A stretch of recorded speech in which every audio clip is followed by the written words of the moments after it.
Meritxell Borràs, recuerde que tiene 40 minutos. 45, perdón, 45 minutos. Señoría. Correcto. Adelante. Si me hace el favor, me avisa cuando me falten 10, dada la exigencia encorsetada. Voy a iniciar, señorías ilustrísimas, la intervención de mi informe solicitando la absolución por los delitos de desobediencia, malversación y organización criminal por los que viene acusada mi clienta, la señora Meritxell Borràs. Antes de entrar en el análisis concreto de cada uno de los tipos, iniciaré mi exposición en cuanto al delito de malversación, por ser el delito que tiene más fundamento y por ser el delito en el que menos me puedo remitir a informes que han sido ya expuestos con anterioridad. Dos ideas básicas para que luego no me pierda en la exposición de dicho delito. No se supera, partiendo de la tesis de las acusaciones, tanto del Ministerio Fiscal como de la acusación particular Abogacía del Estado, dos óbices necesariamente necesarios, valga la redundancia, para imputar este delito a la señora Meritxell Borràs.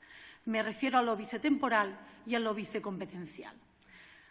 A continuación voy a describir sucintamente y por encima todos y cada uno de los hechos que han sido calificados como tal delito de malversación para indicar que todos ellos, absolutamente todos, han sido cometidos, si es que han sido cometidos, en la sede de otros departamentos. Ninguno de ellos afecta al Departamento de Gobernación, ni en ninguno de ellos ha participado la señora Meritxell Borràs, ni en ninguno de ellos ha participado personal de la consejería de la señora Borràs.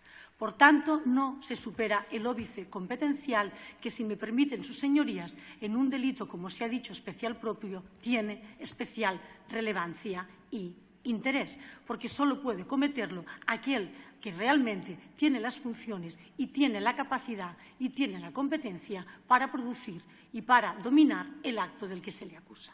En segundo lugar, no se supera el óbice temporal.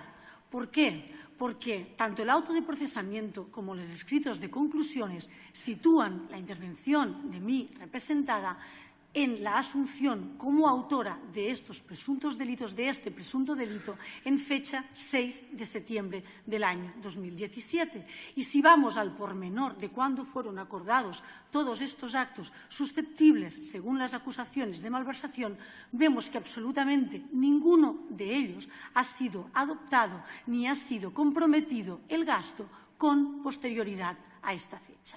Por tanto, independientemente de que ahora intentaré entrar en el análisis, como he dicho, tanto de la actuación de la señora Borràs como de los hechos que le son imputados, no se supera, en toda mi exposición se va a ver que no se supera en ninguno de estos actos ni el óbice competencial ni el óbice temporal, como para ser acusada de los mismos.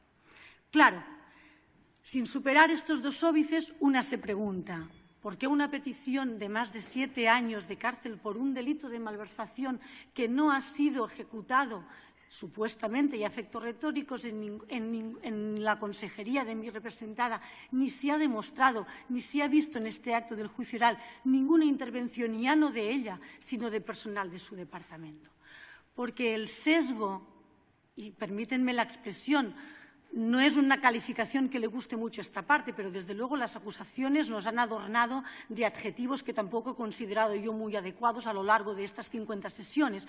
Por tanto, voy a decirlo así: el sesgo en el que ha actuado la Fiscalía y la Abogacía del Estado a la hora de fundamentar esta acusación ha sido obvio. Tanto en el delito de rebelión como en el delito de malversación se ha fijado solo en lo que perjudica.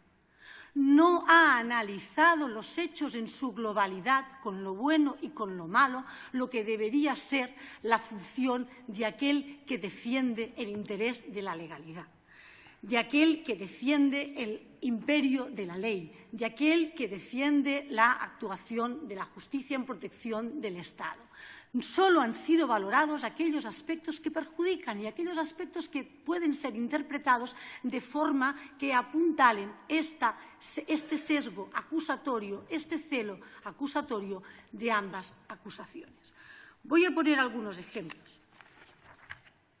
Una rebelión posmoderna, como la que aquí se nos ha definido, una rebelión sin alzamiento, sin alzados, en la que la violencia es normativa y en la que hay que apuntalar este jaque al Estado buscando expresiones y miradas donde no las hay, debe requerir también de una malversación posmoderna, en la que no importe si hay perjuicio, en la que no importe si este perjuicio se cuantifica, en la que no importe en qué consejería se acuerde el acto supuestamente malversador y en la que no importe cuándo se adopta este acto malversador. Insisto, una rebelión posmoderna ha sustentado también una malversación posmoderna. El Ministerio Fiscal se ha visto durante todo el juicio oral. Quizás se ha hecho más patente en el delito de rebelión por ser el más grave y el que nos ha ocupado mayor parte del tiempo, pero obvia y le molesta incluso que las defensas hagan alegatos o refieran a la sala remisiones al informe de los 150 catedráticos, profesores, opinadores de derecho penal en cuanto al delito de rebelión. Tampoco le gusta que hagamos referencias a las sentencias de Lesbijonden, tampoco le gusta que hagamos referencia, como ahora la señora Arderiu ha hecho referencia a actos que pudieran haber firmado o opiniones que pudieran haber firmado presidentes de otros parlamentos autonómicos, y entenderíamos que a la Fiscalía le molestara que trajéramos a colación opiniones y manifiestos extraños a este procedimiento. Pero es que esto sorprende cuando ellos mismos en el escrito de querella fundamentan este sesgo acusador haciendo referencia a la opinión de Reporteros Sin Fronteras. Opinión que luego reproducen en el escrito de conclusiones provisionales y en el escrito de conclusiones definitivas. ¿Por qué? Pues porque a la Fiscalía trae a colación aquello, como hemos dicho, que le beneficia, no aquello que engloba o que facilitaría un análisis global de los hechos. ¿Qué de sobrero puede tener la opinión de Reporteros Sin Fronteras que no tenga la opinión del ponente del delito de rebelión o de estos catedráticos del derecho penal? Estas cosas demuestran, y esta parte quiere iniciar su exposición en este sentido, que el celo acusador de la Fiscalía del Estado le ha privado de hacer un análisis global de todos los hechos que sin duda le hubiera llevado a no hacer una acusación tan grave como la que aquí se pretende. Cuando viene el señor Espejo Saavedra a hablar del Diplocat y a decirnos que es que en el Diplocat solo se hablaba de lo mismo y solo se invitaban a los mismos, tiene que desdecirse luego enseguida cuando obvia que una cosa es que no vayan y otra cosa es que no sean invitados, y cuando tiene memoria selectiva a la hora de recordar cuáles fueron los actos organizados por el Diplocat en el mes de julio del año 2017. Actos organizados, por ejemplo, como puso esta parte, en Eslovenia por Sociedad Civil Catalana. Pero al señor Espejo Saavedra se le escucha. En cambio, cuando viene el ciudadano alemán a declarar aquí, un señor jubilado, al que le paga el viaje a Naciones Unidas y al que no le gusta lo que relata el Ministerio Fiscal, se verbaliza sin ningún rubor que debemos desacreditarlos y que la Fiscalía pretende desacreditarlo. Pues bien, no se ha valorado tampoco por parte de aquel que predica la defensa de la legalidad en la globalidad todas las pruebas aquí expuestas. Cuando las conferencias se hablan de cosas que no nos gustan, son malversación. Cuando la policía depende de la Generalitat, es un cuerpo al servicio de la rebelión. Cuando la televisión pública depende de la Generalitat, es acusada de desobediencia. Cuando los visitantes internacionales vienen, opinan y hacen ruedas de prensa con opiniones que no gustan a la Fiscalía, su viaje y su estancia es susceptible de delito de malversación. Esto, señorías ilustrísimas, ha sido la tónica general que ha imperado la acusación a la que todos hemos sido sometidos. Voy a iniciar ya mi exposición entrando muy brevemente en cada uno de los hechos objetos de delito de malversación. Miren, el CETITI no se hizo nada en Gobernación. El CETITI es una entidad que no depende del departamento de mi representada. Las acusaciones no han concretado ningún gasto. La policía fue al CETITI, lo intervino sus teléfonos, intervino sus ordenadores y los devolvió. No se hizo nada desde el CETITI y la nave, la famosa nave call center del CETITI, estaba en obras y fue utilizada por primera vez para las elecciones del 155. Publicidad institucional del referéndum. 3 campañas se han referido. La campaña internacional, la campaña de catalans residents a l'exterior y la campaña de civisme. Ninguna de ellas tampoco han sido propugnadas, impulsadas, contratadas desde el departamento de mi representada. Miren, la campaña internacional del referéndum, que adjudicó el contrato a Havas Media Group, lo hizo en 20 de enero del año 2017. Las campañas de registros de catalán al exterior, siempre teniendo en cuenta las tesis de Fiscalía, se publicaron el 23 de marzo del año 2017. Empresa que dijo, por cierto, no haberla cobrado. Focus Media, también publicada el 20 de marzo del año 2017. Nottingham se facturó el 18 de junio del año 2017. Campaña de civisme, los anuncios.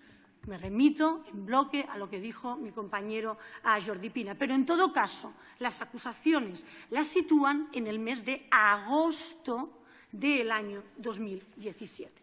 En cuanto a esta campaña, me remito, como ya he dicho, a todo lo que dijo mi compañero, en cuanto a que hay un expediente que ha sido impulsado por los servicios jurídicos de la Generalitat y que se está viendo si esta campaña debe o no debe ser sufragada. Entendemos que no, como ayer se fundamentó y como consta en esta prueba documental que se ha aportado recientemente en este acto del juicio oral. Quiero reparar en una cosa. Las cuentas de la televisión público catalanas están consolidadas con las cuentas de la Generalitat, con lo cual, independientemente de lo que diga finalmente este dictamen de la Comisión Jurídica Asesora, tendremos que ver cómo se fundamenta este posible perjuicio cuando las cuentas están consolidadas dentro de lo que es la consolidación patrimonial del sector público catalán. Papeletas y material electoral, lo que aquí hemos llamado Unipos. Me remito a todo lo que ayer dijo el compañero en defensa del señor Mundó, por ser en bloque aplicable a mi representada. El Departamento de Gobernación no tenía ningún contrato marco con Unipos, no ha participado en nada en relación a Unipos. Pero es que es más, no era uno de estos supuestos 5 departamentos entre los que supuestamente, y siempre aceptando a efectos retóricos las tesis de la Fiscalía, debía dividirse el pago de estas proformas, presupuestos, facturas, intenciones de pago, lo que sea que al final se determine. En este sentido voy a decir solo una cosa, en el sentido de Unipos, para referirme a que la Abogacía del Estado, cuando hacía referencia a este apartado, utilizó la expresión de que todos estos actos de malversación tenían un modus operandi, tenían una pauta común, la utilización de los contratos marco. Bien, esta parte ha ido a buscar la normativa administrativa en relación a los contratos marco, y se puede ir a ver la memoria del año 2017 de la Dirección General de Racionalización y Centralización del Gasto de la Contratación del Ministerio de Hacienda, que recomienda, habla y regula los contratos marco, la necesariedad de acudir a los mismos cuando la Administración debe hacer gastos y encargos recurrentes, porque esto conlleva una racionalización del proceso y una racionalización del gasto. Y esto significa ¿bajar el nivel de control? Pues no. Nos vamos también a lo que dice el Tribunal Administrativo Central de Recursos Contractuales en su resolución de 12 de enero del año 2018, en el que establece que el contrato marco en sí mismo no es un contrato, sino que es un acuerdo marco, un procedimiento por el cual se debe iniciar este procedimiento de contratación. Pero dice, la contratación derivada de este acuerdo marco queda vinculada por el objeto del acuerdo marco, porque sean las empresas homologadas las que vayan a este acuerdo marco y para que se cumplan todas y cada una de las condiciones establecidas en el acuerdo marco. Esto es, el acuerdo marco en sí mismo no significa una rebaja de los niveles de control ni de los niveles de seguridad jurídica de cualquier contratación administrativa.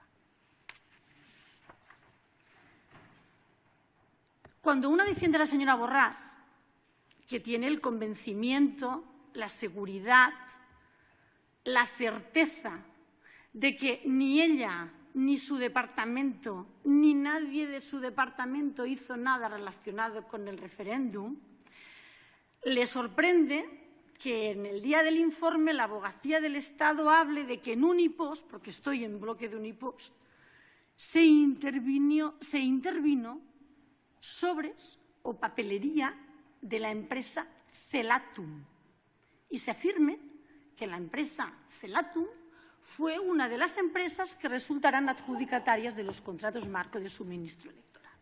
Insisto, cuando una tiene el convencimiento, la certeza y la completa seguridad de que ni la señora Borràs ni su departamento hicieron nada relacionado directa e indirectamente, medio pensionista, con el referéndum y con la organización del mismo, se ha ido a buscar si esto es verdad. Contrato marco que, por cierto, no fue impugnado ni fue puesto en tela de juicio y fue publicado, a pesar de que estos contratos marcos son tan opacos y se utilizan para hacer subterfugios en la contratación, pues no, fue publicado, fue un contrato marco que aparece en las páginas de transparencia de la Generalitat y que no fue puesto ni forma parte de esta querella inicial del contrato marco de las urnas por las que se acusó en su día a la señora Borràs. Bien, es mentira. Es que no aparece la empresa Celatum por ningún lado. Primero, no aparece en la causa, ni en ningún atestado, ni ha sido llamado nadie de la empresa Celatum, ni consta que nadie de la empresa Unipost haya referido sobres de la empresa Celatum, ni absolutamente nada. Pero es que, en segundo lugar, hemos ido a este acuerdo marco de suministro de material electoral, que está publicado en la página de contratación pública de la Generalitat. Está publicado el día 12 de junio del año 2017, hoy hace un año, a las 17:52 horas, y aparece que en este acuerdo marco de suministro de material electoral se adjudica a una empresa que se llama Tompla Industria, a otra que se llama Domènech Mirabé, las papeletas a una que se llama Formi Systems, a otra que se llama Impresiones Transcript, y el manual de instrucciones de miembros de la mesa a Impresiones Transcript, los impresos electorales a la empresa Fonsystem. ¿Dónde está Celatum? No se puede sostener con esta falta de rigor acusaciones gratuitas y manifestaciones efectuadas en sede de juicio oral cuando se piden nada más y nada menos que la friolera de 7 años de cárcel en bloque para todo un gobierno. Siguiente acto, cartelería del referéndum. Insistimos, poco nos vamos a detener, no sabemos qué decir, no se hizo en el Departamento de Gobernación, pero es que además tampoco consta encargo, no sabemos si lo hizo Òmnium, si no lo hizo Òmnium, si al final se encargaron, no se cuantifican, no podemos entrar en esta partida en concreto. Acción exterior de la Generalitat. Tampoco forma parte del Departamento de Gobernación, sino del Departamento de Exteriores. Claro, Aquí sí que me voy a detener en este reparto que ayer anunciamos que nos hemos hecho un poco los que solo nos acusan, entre comillas, de delito de malversación, para decir que voy a detenerme un poquito en lo que es el Diplocat, a pesar de que no depende para nada del Departamento de Gobernación. Mire, en el Departamento de Exteriores de la Generalitat se imputan básicamente 2 bloques, el de Hague y el Diplocat. En cuanto al de Hague, me remito a todo lo que dijo el primer día mi compañero Van der Eide y solo tengo que decir que este contrato fue, en todo caso, incoado y adjudicado, este expediente de contratación, el 24 de julio del año 2017. En cuanto al Diplocat, se han hablado aquí de 3 bloques de actuaciones, que a veces yo no sé si por pereza, si por intención de mezclar los hechos con una intención querida, se ha querido desordenar. Son 3 cosas: programa de visitantes, programa Elena Cat para un estudio de contexto político y página web de Catalunya Votes, traducciones. Señorías, no tiene nada que ver esto con el de Hague. Lo digo porque cuando vino a declarar aquí el autor del atestado del Diplocat, la persona que confeccionó el atestado, que vino el día 19 de marzo del año 2019, de este año, el policía 470019K, explicó que el de Hague eran los observadores internacionales, la persona que confeccionó el atestado. Hasta aquí llega la confusión y el poco rigor en este bloque. Este señor que confeccionó el atestado que confeccionó manifestó que no tomó declaración a nadie, a ninguno de los supuestos visitantes, que no tomó declaración a ningún eurodiputado, que no tomó declaración a ningún empleado del Diplocat y que toda la información sobre los observadores que hay es la que recoge en este atestado. Pues les invito a que vayan a ver el atestado, porque aparte de los mails a los diferentes hoteles, haciendo las reservas de todos estos visitantes, no hay absolutamente nada más. Miren, los programas de visitantes del Diplocat llevan realizándose desde el momento en que esta entidad Diplocat, claro, quizá crea confusión, Diplocat se creó. Quizá el nombre no es muy afortunado, quizá el Diplocat no ha conseguido explicar con fluidez o con contundencia su actividad, pero los programas de visitantes que aquí están puestos en tela de juicio llevan realizándose desde hace años, de una manera idéntica. ¿Qué los convierte ahora en malversación? Que vinieron para el 1 de octubre, pero es que vinieron para Sant Jordi también. No sé yo qué es lo más, para un eurodiputado, qué es quizá lo más atractivo o el interés que puede despertar más si la diada de Sant Jordi o la diada de una posible convocatoria al referéndum del 1 de octubre. Programas de visitantes recogidos en el artículo 4 de los estatutos del Diplocat. Vinieron los miembros del patronato del Diplocat y dijeron que efectivamente esta era una actividad recurrente del Diplocat. el ENACAT, una cosa distinta. Se contrató, vuelvo a poner énfasis en la fecha, en relación a mi representada o vicetemporal, 23 de junio. Se contrató un programa de análisis de contexto político. Podemos considerar que es dinero mal gastado, realizar informes de análisis y del contexto. Pero lo mismo mal gastado está en el año 2017 que cuando en el año 2016 se encargó y vino aquí a declarar a la empresa eBay un programa similar de análisis de estudio académico que costó 180.000 euros, 20.000 euros menos que el que costó en el año 2017. Fijémonos en el razonamiento de las acusaciones. El señor Romeva aumenta el número de delegaciones y pide en un 100% que se aumente el presupuesto de la Consejería de Exteriores, todo focalizado al referéndum. Diplocat, le bajan el presupuesto en el año 2017 en más de $500.000 de euros. ¿Esto no es significativo? Cuando se aumenta el presupuesto es indicativo de que hay malversación. Cuando se disminuye, ni siquiera es valorado. Pues bien, el Diplocat, que como ya se ha dicho, hasta la sociedad es un consorcio público-privado que depende presupuestariamente en su mayoría de la Generalitat, tiene un funcionamiento autónomo. La señora ENACAT es una prueba de la acusación, porque es que, claro, no gustó lo que dijo. Es que a mí quizá ella tampoco me gustó, pero esto no significa que el trabajo que la pobre señora hiciera, que es una doctora en ciencias políticas y académica, fuera malversación, porque más alto no lo podía decir, quizás sí más claro.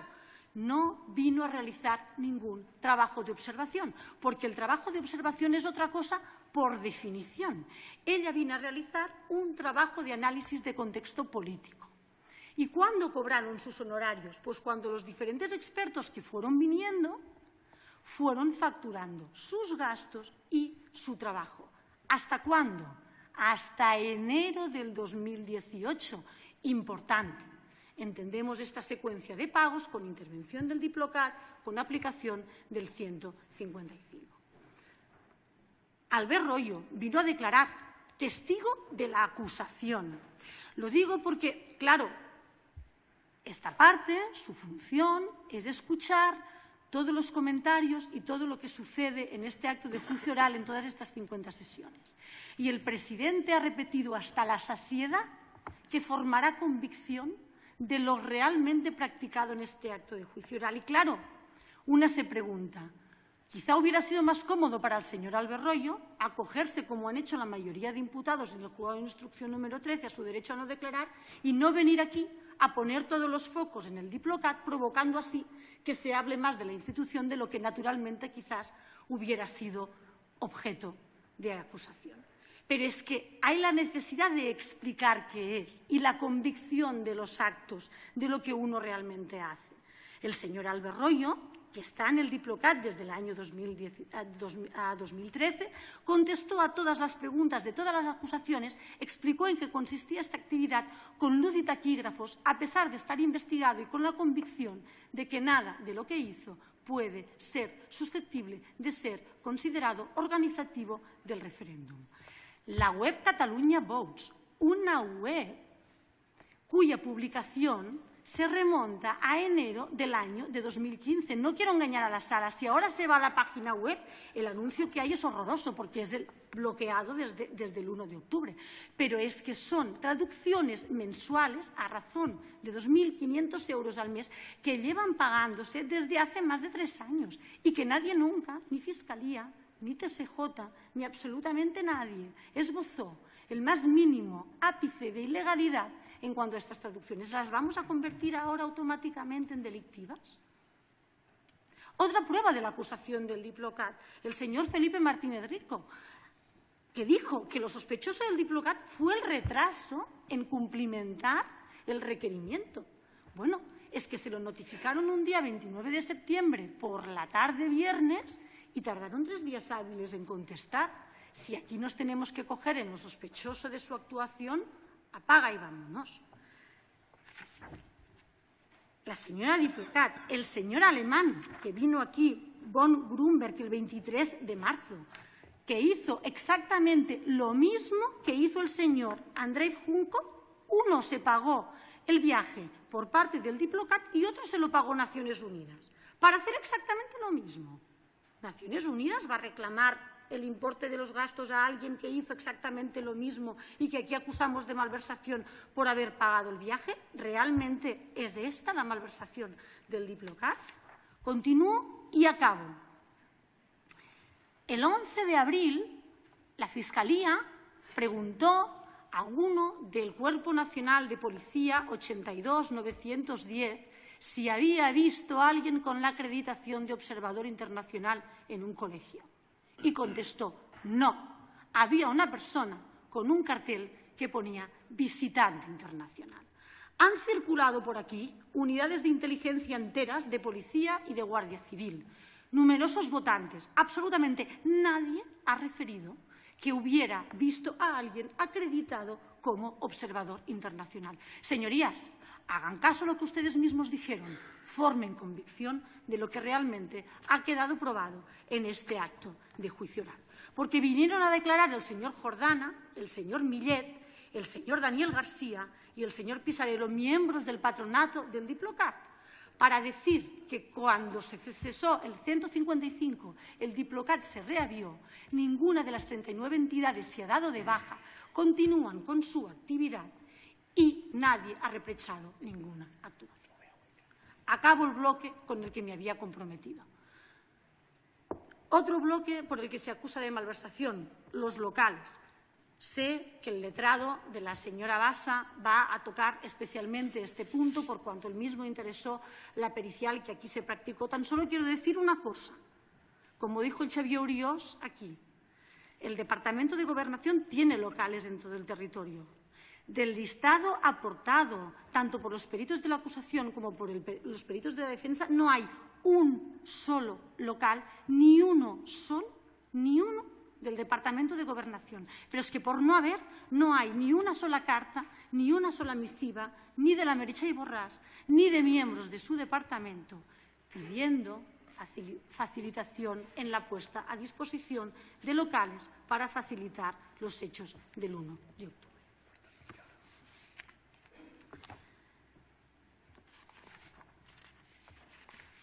Que no se me interprete mal.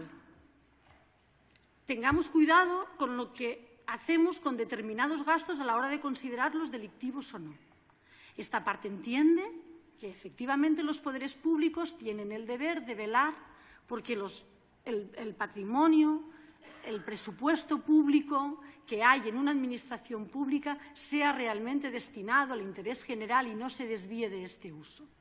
Pero el venir aquí a juzgar como malversación una conferencia, porque no nos gusta lo que se diga en esta conferencia, o el venir aquí a juzgar de malversación, el pago de visitantes o de eurodiputados internacionales, porque luego sus conclusiones tampoco nos son del agrado, entendemos que podría suponer un peligroso terreno de injerencia entre lo que debería ser la separación de poderes. Son poder legislativo, eran poder legislativo y debían, en su modo, en su foro interno, poder pensar que tenían capacidad de organizar y de hablar, siempre que no fuera apología del terrorismo, de hablar de su proyecto político, de su programa político y de invitar a quien ellos consideraran necesario para que vinieran a ver si el 1 de octubre, como dijo la señora Cat cuando fui contratada, ni siquiera sabía si aquel día habría referéndum o no habría referéndum, pero queríamos estar porque sería un día importante. Segunda parte de la malversación, autoría. Ya he dicho que mi clienta y su departamento, ninguno de estos actos supuestamente susceptibles de malversación se desarrollaron en su seno. Quiero aquí decir también una cosa. La Fiscalía presentó una denuncia ante el Tribunal de Cuentas considerando gasto ilícito una serie de hechos, la mayoría de los cuales se contemplan en su escrito de acusación. Pues bien, ni siquiera en esta denuncia ante el Tribunal de Cuentas hay un solo gasto de la Consejería de Gobernación. Absolutamente ni uno. Para probar lo que no ha hecho la señora Borràs, esta parte ha intentado probar lo que sí ha hecho la señora Borràs. Documento número 1 aportado en el escrito de defensa. Un listado pormenorizado de todos aquellos actos de contenido económico firmados por mi representada durante el periodo en que fue consejera de Gobernación. Allí están todos. Documento número 2 del escrito de defensa. Certificado emitido también por la directora de Serveis de la Generalitat, indicando que no hubo, ni se inició, ni se tramitó ninguna modificación presupuestaria en expediente de gasto que pudiera estar relacionado con el referéndum en la consejería de mi representada. Documento número 6. Cumplimentación de todos aquellos acuerdos de la comisión delegada del Ministerio de Hacienda con los que cumplió el departamento de la señora Borràs. Prueba anticipada. Anexos Departamento de Economía y Hacienda.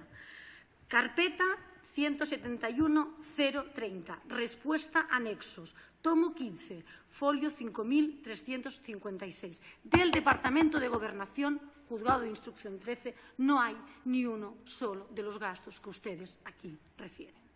Testificar. Señor Sesgestevi, fue el secretario general de la señora Borràs durante la época en que fue consejera. Fue quien tenía delegadas las competencias de contratación. La señora Borràs tenía delegadas todas las competencias de contratación, las de actos superiores a 100.000 euros en el secretario general, las de actos inferiores a 100.000 euros a la señora Fina Valls, que vino aquí a declarar, señora Fina Valls, no cesada con el 155, con más de 28 años de funcionaria pública, que no conocía a la señora Borràs antes de que ésta fuera consejera. ¿Qué interés? ¿Por qué vamos a no creer lo que dijo la señora Fina Valls, máxima responsable económica del departamento de la señora Borràs, que ni la conocía antes de que fuera consejera y que es una funcionaria que lleva 30 años al servicio público de la Generalitat? La Generalitat no es un cortijo, como se nos ha dicho. La Generalitat está integrada por funcionarios que velan por el correcto funcionamiento económico y administrativo. Y la señora Fina Valls es una de ellas. Y dijo, yo he cumplimentado los requerimientos del Juzgado de Instrucción 13, uno por uno. Yo me he revisado todos los actos porque yo fui la responsable. Es que lo dijo, yo fui la responsable de todos los contratos inferiores a 100.000 euros y los superiores también los revisé y fueron contratados por el secretario general en la época en que la señora Borràs fue consejera. Ni uno solo está relacionado con el referéndum del 1 de octubre. Y dijo más, cuando el Tribunal Constitucional comunicó la prohibición de disponer de la disposición adicional 40 de la Ley de Presupuestos, fue la señora Borràs quien nos lo indicó. ¿Y quién lo dijo? Lo dijo tanto la señora Valls como el señor Xavier Uriós, máximo responsable jurídico de este departamento, que hizo una cosa significativa, señorías. Porque, claro, es difícil probar lo que uno no ha hecho, pero es fácil probar lo que uno... Le quedan 10 minutos. Pues tendré que volar. Documento número 8 del escrito de defensa. Este documento número 8 del escrito de defensa es significativo porque a través del servicio jurídico de su departamento se pregunta al Tribunal Constitucional si aquello que se está haciendo entiende que vulnera esta prohibición de disponer de la disposición transitoria 40 de la Ley de Presupuestos. ¿Y a quién se pregunta? Se pregunta al Tribunal Constitucional. ¿Se puede deducir aquí que hay alguna intención en desobedecer las prerrogativas de este tribunal? Absolutamente no. Corro. Papel de la señora Meritxell Borràs en este procedimiento. Señorías, ni un solo tuit, ni una sola declaración pública, ni una sola reunión en la agenda Jové de todas las que nos fueron relatadas, ni aparece en la agenda Moleskine. Búsquenla por donde quieran, que ni aparece. Correos electrónicos, 10.000 correos electrónicos se le intervinieron a la señora Borràs, 10.000. Ninguno de ellos, absolutamente ninguno de ellos, tiene relación ninguna con lo que aquí se está juzgando. Absolutamente ninguna. Y me lo salto.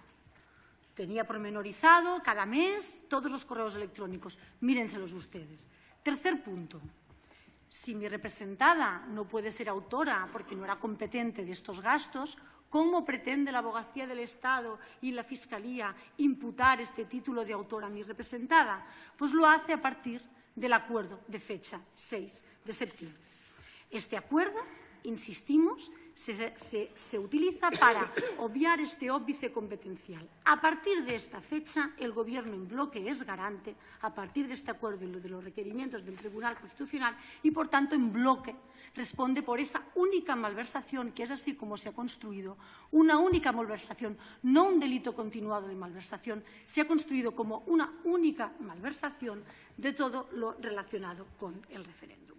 Pues bien, este acuerdo ya hemos dicho que era un acuerdo político y que no sorprenda que ellos digan que era un acuerdo político. Normalmente es lo que dicen los políticos, que hacen cosas políticas. Pero que este acuerdo se quedó en el plano político y se quedó en este plano declarativo, no lo dice la señora Borràs, lo dicen todos los que aquí han declarado, lo dice la señora Mercè Corretja, que declaró el 15 de mayo. El acuerdo de 6 de septiembre no tuvo ningún efecto práctico, era materialmente imposible realizar nada en base al mismo. La señora Teresa Proías, que declaró el 14 de marzo, en idéntico sentido. El señor Francesc Esteve, jefe de la asesoría jurídica de la Generalitat, declaró en el mismo sentido. No hay ningún acuerdo ni compromiso de gasto que derive de este acuerdo de fecha 6 de septiembre, que además, si nos leemos este acuerdo, habla de un futurible. A partir de esta fecha, pues bien, como ya hemos dicho, a partir de esta fecha no hay gasto alguno. Y esta parte ha hecho un esfuerzo y ha dicho, bueno, vamos a ver, vamos a buscar entonces otro momento en el que se le pudiera imputar a mi representada la autoría por este delito. Aunque no se diga en el auto de procesamiento y aunque no se diga en los escritos de conclusión, nos hacemos la representación de que este acuerdo se produjo en el mes de julio. ¿Cuándo? Cuando hay el famoso cambio de gobierno, cuando aquellos que no están dispuestos a continuar con la deriva del gobierno actual se van y entran los nuevos. Aquí quiero remarcar una cosa. Si es aquí donde hay el acuerdo para malversar, curiosa forma tenía mi representada de llegar a este acuerdo, cuando 2 días después, mediante decreto 108, le retiran en bloque todas las competencias en materia de procesos electorales, en bloque. Curioso momento para montar una imputación y una asunción de acuerdo y de conocimiento del gasto contra mi representado cuando se le retiran en bloque todas las competencias. Pero además, la Fiscalía recurre a esta autoría adhesiva.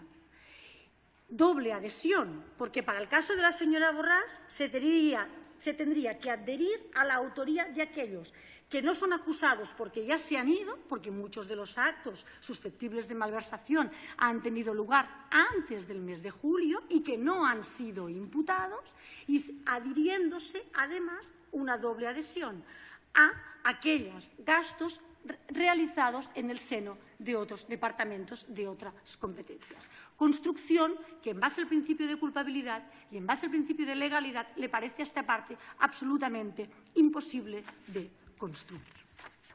En todo caso, tal acuerdo, tal pacto ni se ha aprobado y en el caso de la Meritxell Borràs entiéndese aparte que se ha aprobado incluso negativamente por no aparecer absolutamente en nada. Me quedaría una especie de complicidad psíquica, si se quiere, de hacer ver de que el hecho de que todo el Gobierno firmara este acuerdo el día justo 6 de septiembre en el que el Parlamento aprobó las leyes pudo llevar a que en otros departamentos donde, según la acusación, se realizara este gasto, pudiera realmente ayudar a la ejecución del mismo. Pero es que esta complicidad psíquica entendemos que también debe ser esencial, que también debe probarse que haya tenido una influencia a la hora de que otros hayan tomado la decisión de acordar este gasto. Y entiendo que esto no se ha producido. Señorías, me quedan 5 o 10 minutos, les pido por favor, para poderlos dedicar a la organización. Le quedan 4 minutos. La señora Borràs va a hacer uso de la palabra muy poquito, señoría. Déjenme recuperar 5. Organización criminal. 2 aspectos en cuanto a la organización criminal. El primero, me remito a todo lo que dije en cuestiones previas para considerar que, en el caso de la señora Borràs, el auto de procesamiento, los hechos del auto de procesamiento no permiten una imputación a mi representada por este delito, porque circunscriben su actuación al día 6 de septiembre, decreto y acuerdo. Por tanto, el escrito de acusación de la acusación popular Vox traspasa el ámbito fáctico de un auto de procesamiento que no recurrió cuando podía haberlo hecho, porque lo hizo pidiendo la imputación de personas que fueron expresamente sobreseídas, pero no recurrió a la descripción fáctica de los hechos. Si no lo recurrió, en base a esta descripción fáctica de los hechos, no hay plano que permita hechos descriptivos que permitan inducir, pensar que la señora Borràs pudo participar en ningún acto de organización criminal. Sentencia de este Tribunal 78-2016 y 132-2018, que ya fueron invocadas en cuestiones previas y que además fueron recogidas en autos de esta sala. En segundo lugar, no existe organización criminal en general, ya para ir acabando. Miren, señorías, es que por no probarse no se ha aprobado ni la organización. Lo único que se ha aprobado, eso sí, es que son más de 2. Solo hace falta contar. Pero aparte de esto, no se ha aprobado ni el elemento finalístico de constituirse para la comisión de delitos, porque el elemento finalístico de tener un programa independentista y de querer confeccionar un referéndum en sí mismo no es delictivo. La organización criminal no es un delito organizado. Cierto es que la rebelión es un delito organizado que conlleva diferentes actuaciones, pero esto no conlleva que aquellos que lo hubieran posiblemente cometido se hubieran constituido en organización criminal con la idea predeterminada de efectuar un reparto de roles encaminadas a este elemento finalístico de comisión de delitos.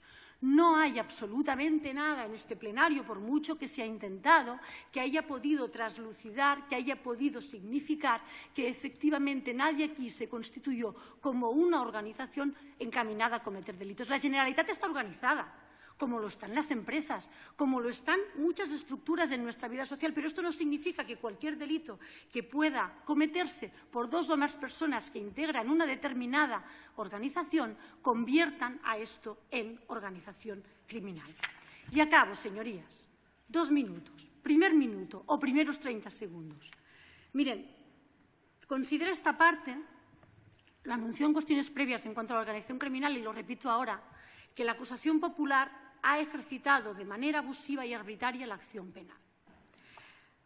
La acusación popular ha realizado una acusación selectiva y manifiestamente discriminatoria que tuvo su patente prueba en el acto de conclusiones definitivas cuando retiró la acusación por hechos absolutamente idénticos al señor Vila y no, en cambio, a otros de los procesados. Insistimos, por hechos absolutamente idénticos. Esto no es el papel que una acusación popular tiene que tener dentro de un procedimiento penal. En sede penal, seas la acusación que seas, debes estar al servicio de la legalidad y al servicio del ejercicio leal y legítimo de la acusación en este caso, o de la defensa. Lo que no se puede es venir aquí a hacer discriminaciones ideológicas sin que se justifiquen, porque lo importante para esta parte es que no lo justificó, sobrándole tiempo, no como a mí que me falta, sobrándole tiempo en su informe, ni siquiera una frase justificando el por qué retiró la acusación contra unos sí y otros no. Y esto solo puede tener una explicación política e ideológica extramuros de este procedimiento. Por tanto, este tribunal, a través del artículo 11.2 de la Ley Orgánica del Poder Judicial, tiene medios para depurar lo que tendría que ser la correcta actuación de cualquier parte en un procedimiento. Y por esto esta parte solicita que, en base a este artículo, no se tengan en cuenta las conclusiones definitivas efectuadas por la acusación popular y esta parte dicte sentencia en base a las conclusiones definitivas expuestas por la Abogacía del Estado y por el Ministerio Fiscal. Con todo ello, señorías, les solicito la libre absolución de mi representada, que vino aquí desde el minuto uno, voluntariamente, un día festivo desde Bélgica para someterse a la acción de la justicia, que ha intentado probar documentalmente, testificalmente y de todas las formas posibles, sometiéndose al Poder Judicial de manera respetuosa y leal a este procedimiento. Mi representada se equivocó o no se equivocó, pero cualquier actuación que llevó a término no lo llevó en el convencimiento de estar actuando al margen de la ley, como ha demostrado y como he demostrado, espero, en este procedimiento. El mes de septiembre fue muy complicado para mi representada, muy complicado a nivel personal, extremo que incluso fue sacado a colación por la Fiscalía cuando se intentó hacer ver que tenía alguna especie de reparo en que le fueran notificadas las notificaciones del Tribunal Constitucional. Nada de ello es verdad, señorías. Mi representada siempre ha declarado, siempre ha contestado a todas las partes, ha intentado probar su inocencia y se ha sometido desde el minuto uno al Poder Judicial como le pertoca. No ha tenido ni una actitud altiva, ni prepotente, ni de superioridad moral, ni de absolutamente nada. Ha intentado explicar lo que hizo y lo que no hizo. Por todo ello, señoría, solicito la libre absolución de la señora Borràs con todos los pronunciamientos favorables. Muchas gracias. Muchísimas gracias. Abrimos un